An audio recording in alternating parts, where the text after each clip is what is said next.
আলহামদুলিল্লাহ, সর্বপ্রথম মহান রব্বুল আলামিনের দরবারে অসংখ্য অগণিত শুকরিয়া যে মহান রব্বুল আলামিন আমাদেরকে পবিত্র জুমার দিনে জুমার নামাজ আদায়ের উদ্দেশ্যে আল্লাহ তাআলার ঘরে আসার বসার তৌফিক দান করেছেন। যে মহান রব্বুল আলামিন আমাদেরকে অত্যন্ত ভালোবেসে মহব্বত করে আল্লাহ পাকের ঘরে আসার বসার তৌফিক দান করেছেন, সেই মহান রব্বুল আলামিনের দরবারে সকলে অন্তরের অন্তঃস্থল থেকে কালিমাতুশ শুকর আদায় করে সকলে একসাথে বলি আলহামদুলিল্লাহ।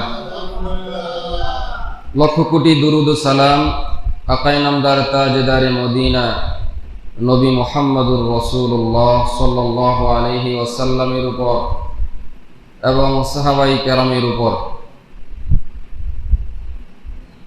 খুতবার মধ্যে যে আয়াতে কারিমা তেলাওয়াত করেছি এবং রাসূলের অসংখ্য হাদিস থেকে দুইটি হাদিস তেলাওয়াত করেছি, আল্লাহ পাক রব্বুল আলামিন যদি তৌফিক দান করেন আয়াত এবং হাদিসকে সামনে রেখে আলোচনা করার চেষ্টা করব। ওমা তৌফিকি ইল্লা বিল্লাহ। আল্লাহ পাক রব্বুল আলামিন আমাদের সকলকে ইখলাসের সাথে বলার, আমলের নিয়তে শোনার তৌফিক দান করুন, সকলে বলি আমিন। আমি কথা না বাড়িয়ে সরাসরি আয়াতের দিকে চলে যাই। সূরা নিসা ৫ নম্বর পারার ১২ নম্বর পৃষ্ঠার যে আয়াত তেলাওয়াত করেছি, আল্লাহ পাক রব্বুল আলামিন বলেন, ومن يقتل مؤمنا متعمدا فجزاؤه جهنم خالدا فيها وغضب الله عليه ولعنه وأعد له عذابا عظيما। আমরা অত্যন্ত মনোযোগ দিয়ে শুনবো, যতটুকু আলোচনা হয় দিলের কান দিয়ে শুনবো।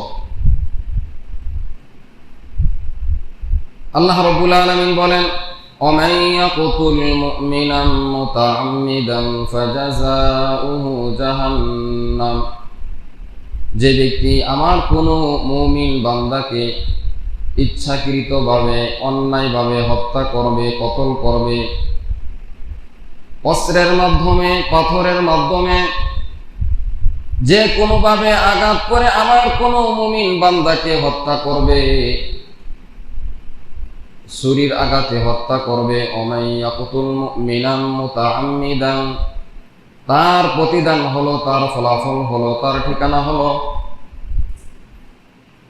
মুতাআম্মিদান ফাজাযাউহু জাহান্নাম, তার ঠিকানা হলো জাহান্নাম। তাহলে বোঝা গেল যে কোনো মুমিনকে অন্যায়ভাবে জুলুম করে, অত্যাচার করে হত্যা করবে ইচ্ছাকৃতভাবে, তার ঠিকানা হবে জাহান্নাম। শুধু এতটুকু আল্লাহ তাআলা বলেননি, এরপরে আল্লাহ তাআলা বলেছেন, যেহেতু রক্ত মুমিনের মর্যাদা রব্বুল আলামিনের কাছে অনেক বেশি, এজন্য আল্লাহ তাআলা শুধু জাহান্নাম বলেই ক্ষান্ত হন নাই। ফাজাযাউহু জাহান্নাম এতটুকু বলেন নাই, এরপরে আল্লাহ পাক বলেছেন খালিদান ফিহা, যে আমার কোনো মুমিন বান্দাকে ইচ্ছাকৃতভাবে অন্যায়ভাবে হত্যা করবে তার ঠিকানা চিরস্থায়ী জাহান্নাম। বলি নাউজুবিল্লাহ। জাহান্নাম বললে যথেষ্ট ছিল, শুধু জাহান্নাম বলে ক্ষান্ত হন নাই, চিরস্থায়ী জাহান্নামের কথা বলেছেন। কারণ মুমিনের মর্যাদা আল্লাহ পাকের কাছে অনেক বেশি, যেহেতু রক্ত হলো মুমিনের। ফাজাযাউহু জাহান্নাম খালিদান ফিহা, শুধু এতটুকু বলেন নাই যেহেতু মুমিন, এরপরে আল্লাহ পাক বলেন ওয়াগদিবাল্লাহু আলাইহি, আল্লাহ তাআলার গজব ওই বান্দার উপরে যে কোনো মুমিনকে অন্যায়ভাবে হত্যা করে। আল্লাহ পাকের লানত, আল্লাহ পাকের অভিশাপ, আল্লাহ পাকের গজব ওই ব্যক্তির উপরে যে কোনো মুমিন ব্যক্তিকে, মুমিন বান্দাকে অন্যায়ভাবে হত্যা করে। ওয়াগদিবাল্লাহু আলাইহি, আল্লাহ পাকের গজব, ওয়া লাআনাহু, এবং আল্লাহ পাকের লানত। এরপর আল্লাহ পাক বলেছেন ওয়া আ'আদ্দা লাহু আযাবান আযীমা, এবং আল্লাহ পাক ওই হত্যাকারীর জন্য, যে হত্যা করলো তার জন্য আযাবে জাহান্নাম, কঠিন শাস্তি রেখেছেন প্রস্তুত করে। দুনিয়া তো তার জন্য শাস্তি রয়েছে, পরকালেও যে অন্যায়ভাবে কোনো মুমিন ব্যক্তিকে হত্যা করবে তার শাস্তি আল্লাহ পাক পরকালে কঠিন থেকে কঠিন শাস্তি দান করবেন। রব্বুল আলামিন সূরাতুল মাইদায় 6 নম্বর পারার 12 নম্বর পৃষ্ঠায় বলেন قتل نفسا بغير نفس أو فساد في الأرض فكأنما قتل الناس جميعا ومن أحياها فكأنما أحيا الناس جميعا। যে ব্যক্তি কোন মানুষের জীবনকে বাঁচিয়ে দেয়, মানুষকে হত্যা না করে মানুষকে বাঁচিয়ে দেয়, সে যেন সমস্ত মানুষকে বাঁচিয়ে দিল। আর যে কোনো মানুষকে হত্যা করলো সে কেবল একজনকে হত্যা করে নাই, গোটা জগতের মানুষকে হত্যা করলো, বলি নাউজুবিল্লাহ।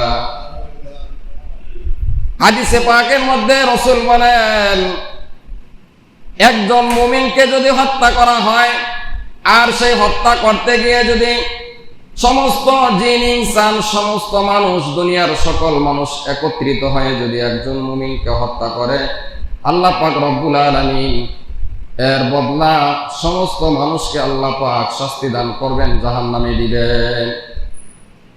কারণ আল্লাহ পাক বলেন ইন্না আকরামাকুম ইনদাল্লাহি আতকাকুম, আল্লাহ পাক বলেন আমার কাছে যে মুত্তাকি পরহেজগার তার মর্যাদা আমার কাছে সবচেয়ে বেশি। রব্বুল আলামিন সূরা বনী ইসরাঈলে বলেন ওয়ালাকাদ কাররামনা বানি আদম, আমি বনি আদমকে সম্মানিত করে বানিয়েছি, আমি বনি আদমকে সম্মানিত করে বানিয়েছি। দুনিয়াতে যত মাখলুকাত বানিয়েছি, যত সৃষ্টিজীব রয়েছে, সমস্ত সৃষ্টিজীবের মধ্যে মানুষের মর্যাদা সবচেয়ে বেশি। আশরাফুল মাখলুকাত বলা হয়েছে, ফেরেশতাদের চেয়ে মর্যাদা মানুষের বেশি। কারণ ফেরেশতাদেরকে আল্লাহ পাক গুনাহ করার শক্তি দেন নাই, মানুষকে আল্লাহ পাক গুনাহ করার শক্তি দিয়েছেন। গুনাহ করার শক্তি থাকা সত্ত্বেও যে মুমিন বান্দা আল্লাহ পাকের ভয়ে গুনাহ থেকে বেঁচে থাকে, তার মর্যাদা আল্লাহ পাকের কাছে আসমানের ফেরেশতা, নূরের তৈরি ফেরেশতা যারা কখনো গুনাহ করেন না, তাদের চেয়ে আল্লাহ পাকের কাছে ওই মুমিন বান্দার মর্যাদা তার চেয়ে বেশি, বলি সুবহানাল্লাহ। মুমিন বান্দার মর্যাদা আল্লাহ পাকের কাছে সবচেয়ে বেশি।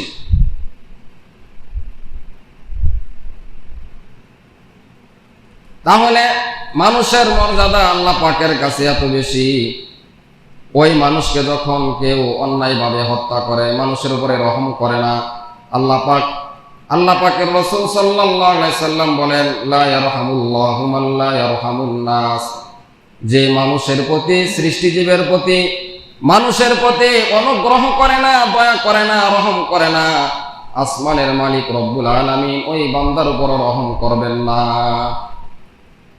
লা ইয়ারহামুল্লাহু মান লা ইয়ারহামুন নাস, এখানে শুধু মানুষের কথা বলেন নাই, আসমানের নিচে জমিনের উপরে যত মাখলুকাত রয়েছে, একটা সৃষ্টিজীব মাখলুকের উপর যদি কেউ দয়া করে, তাহলে এর বিনিময়ে আল্লাহ পাক তার উপরে দয়া করবেন, অনুগ্রহ করবেন। এক ব্যক্তি রাস্তা দিয়ে যাওয়ার সময় পথিমধ্যে ওই মুসাফির ব্যক্তির হঠাৎ পিপাসা লেগে যায়, প্রচন্ড পিপাসা। সে পানি খুঁজতেছে চতুর্দিকে, কোথাও পানি পায় না। কিছুদিন যাওয়ার পর সে লক্ষ্য করলো একটা পানির কূপ দেখা যায়। মুসাফির ব্যক্তি এবার তার পিপাসা দূর করার জন্য সে কূপ থেকে পানি উত্তোলন করে নিজে পানি পান করলো। সে পানি পান করার পর তার তৃষ্ণা যখন নিবারণ করলো, পিপাসা নিবারণ করলো, কিছুক্ষণের মধ্যে দেখে একটা কুকুর পিপাসার কারণে সে কাতরাইতেছে। কাদা মাটি সে জিহ্বা দ্বারা চাটতেছে, পিপাসার যন্ত্রণায়। এটা ওই মুসাফির ব্যক্তি লক্ষ্য করলেন। সাথে সাথে তার পায়ে যে মোজা ছিল, কাপড়ের মোজা, সেই মোজাটা খুলে কূপ থেকে পানি উত্তোলন করে আল্লাহ পাকের মাখলুক একটা কুকুরকে পানি পান করাইলেন। রাসূল হাদিসের মধ্যে বলেন, বান্দা যে আল্লাহ পাকের একটা মাখলুক, সৃষ্টিজীবের মধ্যে সবচেয়ে নিকৃষ্ট একটা মাখলুক কুকুরকে কূপ থেকে পানি পান করানোর কারণে আল্লাহ পাক ওই বান্দার জীবনের সব গুনাহ খাতা মাফ করে দিয়েছে। তাহলে এই হাদিস থেকে বুঝতে পারি, মানুষ যদি মাখলুকের প্রতি দয়া করে, এর মর্যাদা যদি আল্লাহ পাক এই পরিমাণ দিতে পারেন যে আল্লাহ পাক এর উসিলায় জীবনের গুনাহ খাতা মাফ করে দিয়েছেন, তাহলে বোঝা গেল যে বান্দা সরাসরি কোন মুমিনের মর্যাদা রক্ষা করে, মুমিনকে হত্যা না করে, তাহলে বোঝা গেল আল্লাহ পাক বলেছেন একজন মুমিনকে বাঁচিয়ে দিল মানে গোটা জাতিকে বাঁচিয়ে দিল। তাহলে মুমিনের মর্যাদা আল্লাহ পাকের কাছে অনেক বেশি, অথচ আমাদের কাছে কোনো মর্যাদা নাই। আমাদের সমাজে সবচেয়ে বেশি এখন দেখা যায় মানুষের মর্যাদা সবচেয়ে কম, মানুষের রক্ত আমরা আমাদের এখন সমাজের অবস্থা এমন হয়েছে, জাহিলিয়াতের জামানায় যেই অপরাধ হয় নাই সেই অপরাধ এখন আমাদের সমাজে প্রতিনিয়ত আমরা যখন পত্রিকা খুলে দেখতে পাই, পত্রিকার পাতায় পাতায় আমরা দেখতে পাই মানুষ হত্যা, গুম, ধর্ষণ, চুরি, ডাকাতি, এগুলো আমরা লক্ষ্য করে দেখতে পাই।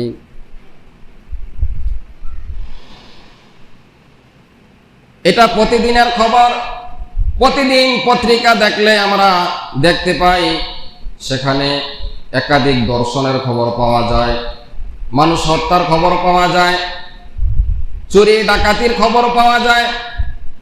এটা যেন নিত্যদিনের খবর হয়ে গেছে, যেটা ছিল জাহিলিয়াতের জামানায়। এটা এখন সমাজের অবস্থা এমন হয়েছে, পিতা সন্তানকে হত্যা করতেছে, সন্তান পিতাকে হত্যা করতেছে। এই যে মানুষ হত্যা, এটা ব্যাপক হয়ে গেছে। কিয়ামতের পূর্বের লক্ষণ হলো হত্যা বেড়ে যাবে, জিনা ব্যভিচার বেড়ে যাবে, চুরি ডাকাতি, দুর্নীতি, জুলুম, অত্যাচার এগুলো বেড়ে যাবে। এই সব কিছুগুলো হলো কিয়ামতের পূর্বাভাস। এগুলো কিয়ামতের লক্ষণ যে সমাজে জেনা বেড়ে যাবে, অত্যাচার বেড়ে যাবে, হত্যা বেড়ে যাবে, যেটা আমরা এখন দেখতে পাই আমাদের সমাজের অবস্থা। হাদিসের মধ্যে পাওয়া যায় আল্লাহ পাক রব্বুল আলামিন যখন বনি আদমকে, মানুষকে, আমাকে, আপনাকে যখন সৃষ্টি করেছেন, বানিয়েছেন, মানুষের যে আকৃতি দিয়েছেন আল্লাহ পাক মানুষের চেহারাটা নিজ কুদরতি হাত দ্বারা সৃষ্টি করেছেন, বানিয়েছেন। হাদিসের মধ্যে পাওয়া যায় সর্বপ্রথম যখন মানুষকে বানানো হয়, মানুষের লজ্জাস্থান সর্বপ্রথম আল্লাহ তাআলা বানান। লজ্জাস্থান বানানোর পরে আল্লাহ পাক বলেন, তোমরা এই লজ্জাস্থানের হেফাজত করবে, এটা আমানত, আমানতের খেয়ানত করলে এর হিসাব আমার কাছে দিতে হবে। যার আমানত ঠিক নাই, সে মুমিনদার নয়, সে ইমানদার নয়, তাহলে আমানতের খেয়ানত করা যাবে না। আল্লাহ পাক রব্বুল আলামিন বলেন, ইয়ালামু খাইনাতাল আয়ুনি ওয়া মা তুখফিস সুদূর, ইয়ালামু খাইনাতাল আয়ুন, তোমাদের চোখের যে খেয়ানত হয় সেটাও আল্লাহ পাক জানেন। জানেন কি জানেন না? ইয়ালামু খাইনাতাল আয়ুনি ওয়া মা তুখফিস সুদূর, অন্তরের যে খেয়ানত হয়, বদগুমানি, খারাপ চিন্তা অন্তরে যে বান্দা চিন্তা করতেছে বসে বসে, এখানে বসে আছি কিন্তু চিন্তা করতেছি, আমার চিন্তা কোথায় চলে যায়, আমি যে দিলে দিলে খারাপ চিন্তা করতেছি সেটার ইলম আল্লাহ পাকের রয়েছে। আল্লাহ পাক বলেন, ইয়ালামু খাইনাতাল আয়ুনি ওয়া মা তুখফিস সুদূর, আল্লাহ পাক বান্দার চোখের যে খেয়ানত হয়, অন্তরের খেয়ানত হয়, সেটার ইলম আল্লাহ পাকের কাছে রয়েছে। অন্তর দিয়ে বান্দা কি কল্পনা করতেছে সেটাও আল্লাহ পাক জানেন।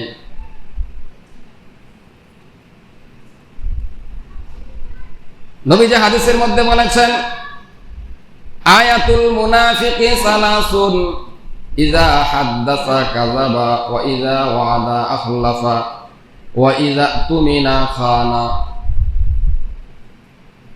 এখানে আল্লাহর রাসূল সাল্লাল্লাহু আলাইহি ওয়াসাল্লাম মুনাফিকের আলামত বর্ণনা করেছেন। যে বান্দার মধ্যে 4টা খাসলাত পাওয়া যাবে, 4টা অপরাধ পাওয়া যাবে, তাকে মুনাফিক বলা হয়। মুনাফিকের আলামত 4টা। আয়াতুল মুনাফিকি সালাসুন, ইযা হাদ্দাসা কাযাবা, মুনাফিক যখন কথা বলে সে মিথ্যা বলে। এরকম আছে কিনা আমাদের মধ্যে? কথা বললে মিথ্যা বলা নাই? আছে। এই গুণগুলো নামাজির মধ্যেও পাওয়া যায়, বেনামাজির মধ্যেও পাওয়া যায়। যেহেতু রাসূল বলেছেন যদি নামাজি ব্যক্তির মধ্যে এই 4টা গুণ পাওয়া যায় তাহলে বোঝা গেল সে পরিপূর্ণ মুনাফিক। যদি 4টা গুণ না পাওয়া যায়, 2টা পাওয়া যায় অথবা 1টা গুণ পাওয়া যায়, তাহলে তাকে বলা হবে ফাসিক, অপরাধী। মুনাফিকের আলামত তার মধ্যে রয়েছে। আর যার মধ্যে 4টা গুণ, 4টা অপরাধ রয়েছে, তাই সে পরিপূর্ণ মুনাফিক বলা হবে। এখন বলবেন মুনাফিকের কি পরিণাম? আল্লাহ পাক রব্বুল আলামিন সূরা নিসার মধ্যে বলেন, ইন্নাল মুনাফিকিনা ফিদ দারকিল আসফালি মিনান নার ওয়া লান তাজিদা লাহুম নাসীরা।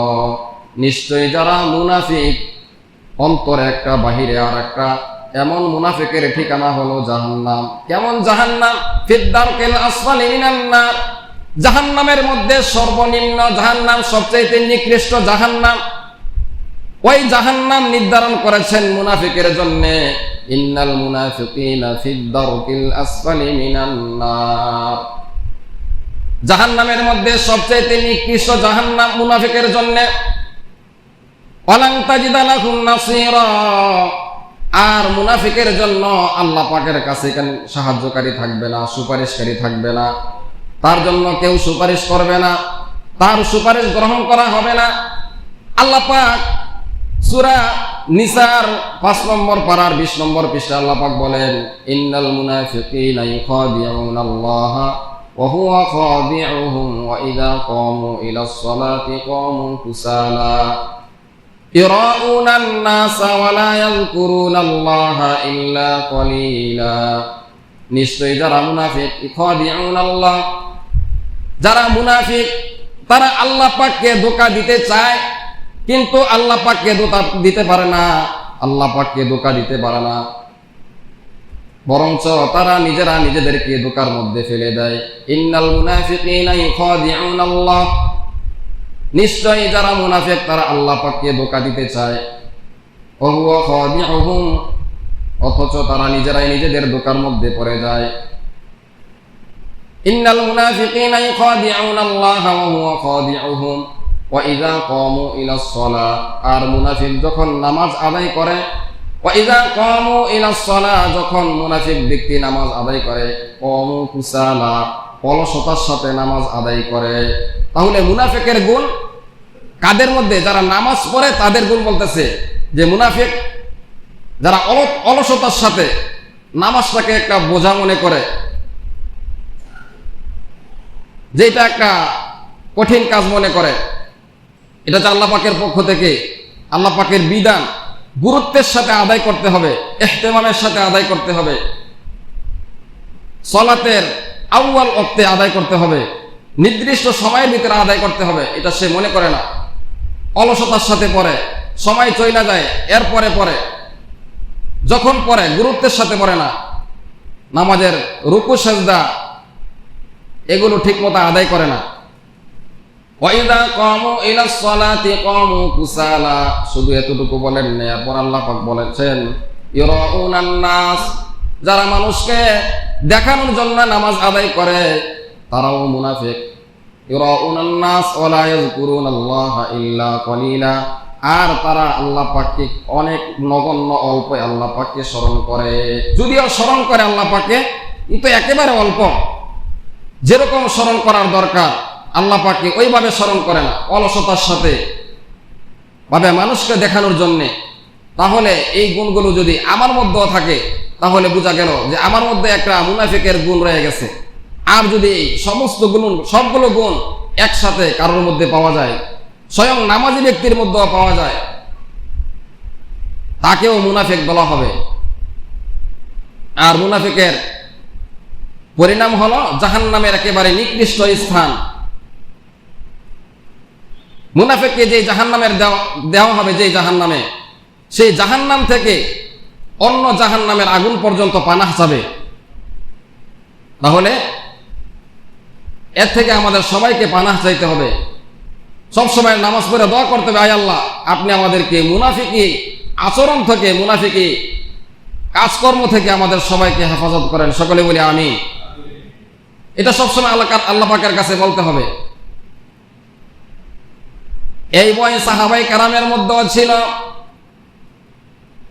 হযরত ওমর ফারুক রাদিয়াল্লাহু তাআলা তিনি একদিন ঘর থেকে বের হয়ে গেলেন। ঘর থেকে বের হয়ে হুযায়ফা রাদিয়াল্লাহু তাআলা আনহুর বাড়িতে চলে গেলেন। গিয়ে বলতেছেন, হে হুযায়ফা, পয়গম্বর তোমার কাছে মুনাফিকদের লিস্টি দিয়েছে, আমার নামটা মুনাফিকের লিস্টির মধ্যে আছে কিনা আমাকে একটু জানিয়ে দাও।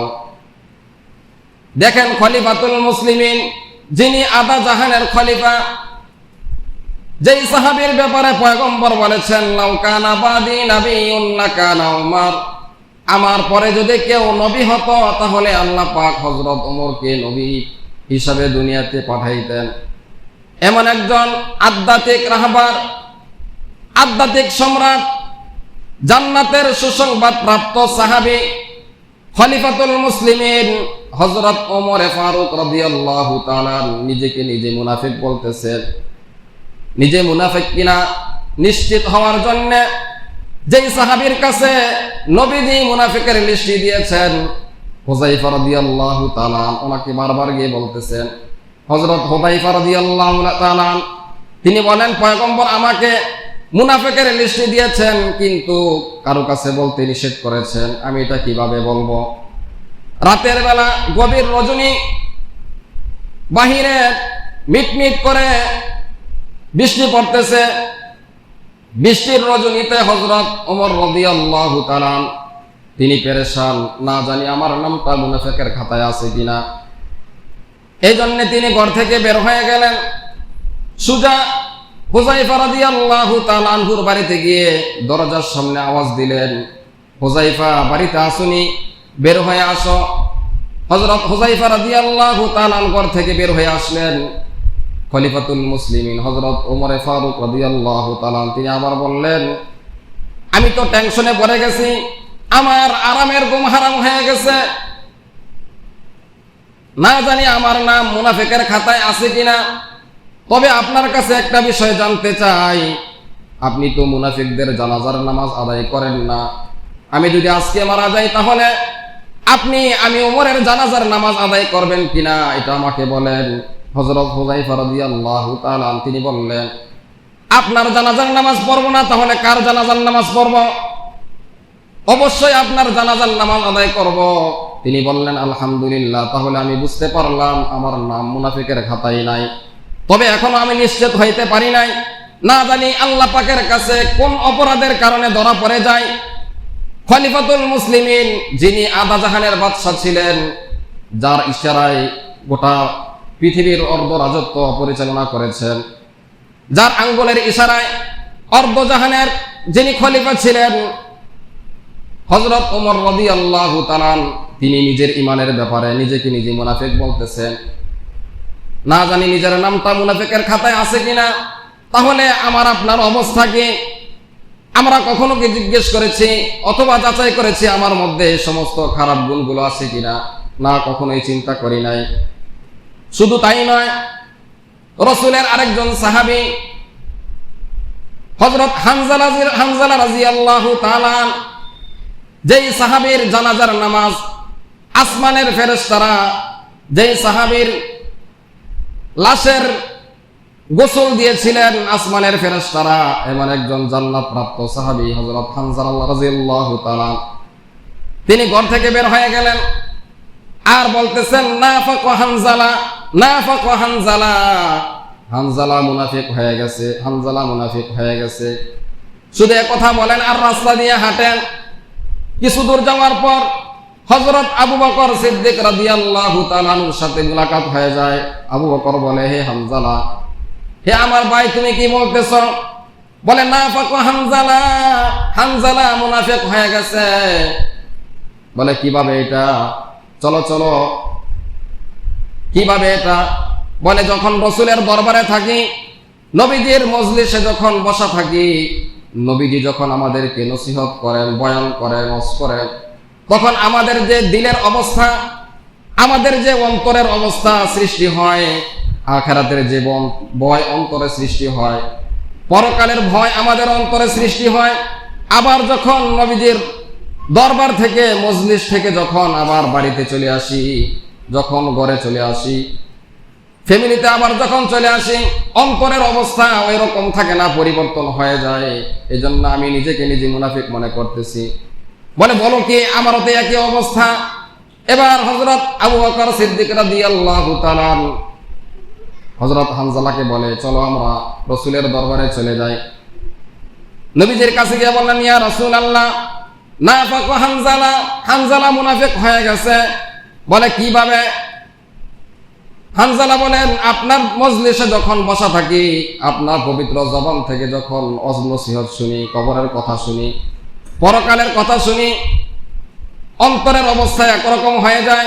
আবার যখন আপনার দরবার থেকে বাড়িতে চলে যাই, আবার অন্তরের পরিবর্তন হয়ে যায়। এই যে আমার অন্তরের দুই অবস্থা হয়, এটা লক্ষ্য করে আমি নিজেকে বলতেছি আমি মুনাফিক হয়ে গেছি। বলে হানজালা, যদি সর্বদা এক হালাত থাকতো আমার মজলিসে এবং বাড়িতে, তাহলে 24 ঘন্টা যদি এই হালাত তোমার থাকতো, তাহলে তুমি যখন রাস্তা দিয়ে চলতে, সর্বদা তুমি যখন এই হালাতে থাকতে, রাস্তা দিয়ে চলা অবস্থায় মজলিসে সব জায়গায় তোমার সাথে আল্লাহ পাকের ফেরেশতারা মুলাকাত করতো, লাসাফাহাল মালাইকা, ফেরেশতারা সব সময় তোমার সাথে মুলাকাত করতো, মুসাফা করতো। যদি এই হালাত সব সময় থাকতো, এই হালাত সব সময় থাকবে না, কিছু পরিবর্তন হবে। তবে তোমার অন্তরে যে এই ভয়, না জানি মুনাফিক হয়ে গেছি, এটা, এই চিন্তা তোমাকে মুনাফিক থেকে বাঁচিয়ে দিবে। তো আমাদের অন্তরে এই চিন্তা থাকতে হবে, না জানি আমার নাম জাহান্নামীদের লিস্টে হয়ে গেছে কিনা, না জানি আমি মুনাফিক হয়ে গেছি কিনা। অথচ আমাদের সমাজে যারা নামাজ পড়ি না, তাদেরকে জিজ্ঞেস করলে বলে যে আমি পরিপূর্ণ ইমানদার, আমি পাক্কা মুমিন, যদিও নামাজ পড়ি না। তাতে কি? যারা নামাজ পড়ে না তাদের থেকে আমার ইমান আরো বেশি ভালো, এরকম বলে না সমাজের মানুষ? নামাজ পড়ে না, নিজেকে ইমানদার দাবি করে, এমন লোক নাই সমাজে? আছে। নামাজ না পড়েও নিজেকে ইমানদার দাবি করে। আর সাহাবায়ে কেরাম, যাদের ব্যাপারে আল্লাহ পাক আয়াত নাজিল করেছেন, রাদিয়াল্লাহু আনহুম ওয়া রাদু আন, যেই সাহাবায়ে কেরাম আল্লাহ পাকের উপরে সন্তুষ্ট ছিলেন, আল্লাহ পাক রব্বুল আলামিন সাহাবায়ে কেরামের উপরে পরিপূর্ণ সন্তুষ্ট ছিলেন। দুনিয়ায় থাকা অবস্থায় জান্নাতের সার্টিফিকেট পেয়েছেন, এবং সাহাবায়ে কেরাম নিজেদেরকে সব সময় জাহান্নামের ভয়ে চোখ দিয়ে অজরে পানি ঝরতো, নিজেদেরকে মুনাফিক মনে করত। আর আমার আপনার অবস্থা হলো, যদিও নামাজ পড়ি না, কিন্তু জিজ্ঞেস করলে আমরা পরিপূর্ণ ঈমানদার। এই হলো আমাদের অবস্থা। নিজেকে নিজে অনেক ভালো মনে করি, কিন্তু আমার মধ্যে যে খারাপ গুণগুলো আছে, এটা কখনো সংশোধন করার চেষ্টা করি না। এগুলো নিয়েই যদি কবরে চলে যাই, তাহলে আল্লাহ পাকের কাছে আসামির কাঠগড়ায় দাঁড়াইতে হবে। এজন্য নবীজি বলেছেন, আয়াতুল মুনাফিকি সালাসুন, ইজা হাদ্দাসা কাযাবা, মুনাফিক যখন কথা বলে মিথ্যা বলে। এমন লোক আছে কি নাই? ইজা হাদ্দাসা কাযাবা ওয়া ইজা ওয়াদা আখলাফা, মানুষের সাথে ওয়াদা করে, ওয়াদা ভঙ্গ করে। ওয়া ইজা ওয়াদা আখলাফা, কথা বলে একটা, কথা রাখে না, বারবার ওয়াদা রক্ষা করে না, ওয়াদা ভঙ্গ করে। ওয়া ইজা তুমিনা, মানুষ যখন মানুষের কাছে আমানত রাখে, টাকা ধার দেয়, সময় মতো দেয় না, এটাকে ঘুরাইতে থাকে, তালবাহানা করতে থাকে। নবীজি বলেন মাতলুল গনি যুলমুন, যে মানুষকে প্রতারিত করে ধোঁকা দেয় সে আমার উম্মত নয়, সে আমার উম্মত নয়, সে আমার উম্মত নয়। নবীজি বলেন ওয়াইদা খাসামা ফাজারা, মুনাফিকের আরেকটা আলামত হলো মুনাফিক যখন ঝগড়া লাগে, ঝগড়ার এক পর্যায়ে তার মুখের ভাষা বিশ্রী হয়ে যায়, মুখ দিয়ে যা আসে তাই বলতে থাকে, অশ্লীল ভাষায় গালিগালাজ করতে থাকে, উত্তেজিত হয়ে রাগান্বিত হয়ে যখন প্রতিপক্ষের সাথে না পারে তখন সে গালিগালাজ করতে থাকে, তার জবান দিয়ে ফাহিশা কথা বের হইতে থাকে। এটা হলো মুনাফিকের 4 নম্বর আলামত। তাহলে এই গুণগুলো যদি সবগুলো একজন মানুষের মধ্যে পাওয়া যায় তাহলে সে পরিপূর্ণ মুনাফিক। আর যদি একটা পাওয়া যায় অথবা 2টা গুণ পাওয়া যায় তাহলে তাকে ফাসিক বলা হবে। আল্লাহ পাক রব্বুল আলামিন আমাদের সকলকে এই সমস্ত মুনাফিকি খাসলত থেকে, মুনাফিকি আচরণ থেকে আমাদের সবাইকে আল্লাহ পাক হেফাজত করেন। সকলে বলি আমিন। মিথ্যা বলবো না, মিথ্যা সমস্ত পাপের মূল, গুনাহের মূল। একটা মিথ্যা কথা, সত্য কথা, এটাকে মিথ্যা কথাকে ডাকতে আরো 7টা মিথ্যা কথা বলতে হয়। নবীজি বলেন আত্তাজিরু সুদুকুল আমিন মা'আন নাবিয়্যিন ওয়াস-সিদ্দীকিন ওয়াস-শুহাদা'i ওয়াস-সালিহিন। আত্তাজিরু সুদুকুল আমিন, যারা সততার সাথে ব্যবসা করে, যারা ইনসাফের সাথে ব্যবসা করে, মানুষকে প্রতারিত করে না, ধোঁকা দেয় না। আত্তাজিরু সুদুকুল আমিন, সত্যবাদী ব্যবসায়ী, মা'আন নাবিয়্যিন, তাদের হাসর হবে নবীদের সাথে, ওয়াস-সিদ্দীকিন, সত্যবাদীদের সাথে, ওয়াস-শুহাদা, শহীদদের সাথে। যারা সততার সাথে ব্যবসা করবে, মানুষকে ধোঁকা দিবে না, 10 টাকার জিনিসকে 40 টাকা বিক্রি করবে না, হ্যাঁ লাভ করবে তবে সীমিত। সততার সাথে ব্যবসা করবে, ইনসাফের সাথে ব্যবসা করবে, তাদের হাসরের ময়দানে নবীদের সাথে হবে, শহীদদের সাথে হবে। যারা সাদিকিন, সত্যবাদী, তাদের সাথে হাসর হবে মান নাবিয়্যিন ওয়াস-সিদ্দীকিন ওয়াস-শুহাদা'i ওয়াস-সালিহিন। যারা নেককার তাদের সাথে হাসর হবে।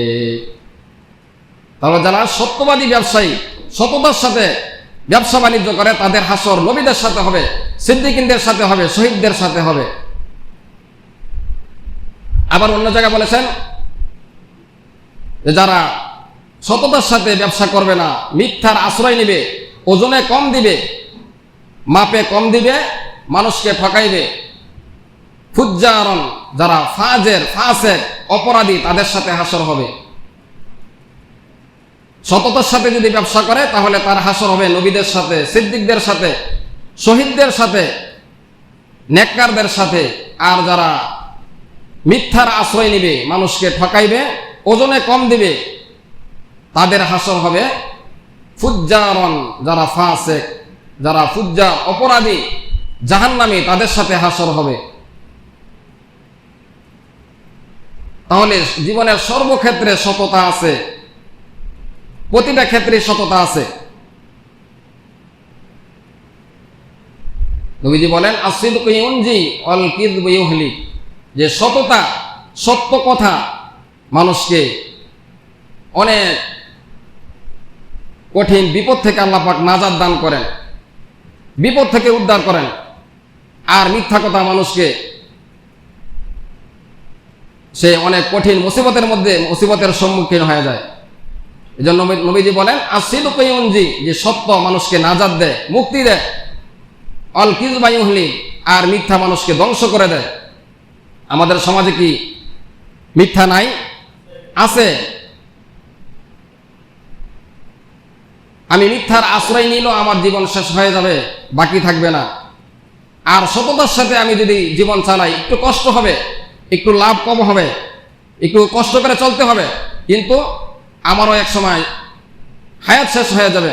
যদি আমি সততার সাথে আল্লাহ পাকের কাছে যাইতে পারি তাহলে নবীদের সাথে আমাদের হাসর হবে, যারা সত্যবাদী তাদের সাথে আমাদের হাসর হবে।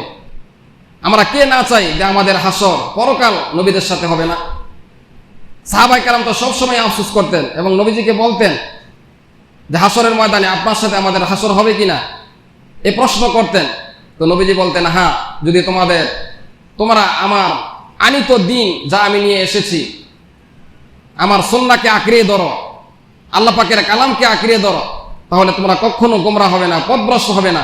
আমার যদি সুন্নতের অনুসরণ করো, তোমার মাথা থেকে মায়ের তালু পর্যন্ত তোমার 3.5 হাত বডিকে যদি আমার সুন্নত দিয়ে, আমার উত্তম আদর্শ দিয়ে, আখলাক দিয়ে তোমার নিজের জীবনকে গঠন করো, সাজাও, তাহলে আমি নবীর সাথে তোমাদের হাসর হবে, পরকাল হবে। আল্লাহ পাক রব্বুল আলামিন আমাদের সকলের হাসরকে, পরকালকে নবীর সাথে হওয়ার তৌফিক দান করুন। সকলে বলে আমিন। সে পথে চলা আমাদের জন্য আল্লাহ পাক সহজ করে দেন। সকলে বলি আমিন। যারা সুন্নত পড়ি নাই, আমরা 4 রাকাত কাবলা জামা সুন্নত নামাজ আদায়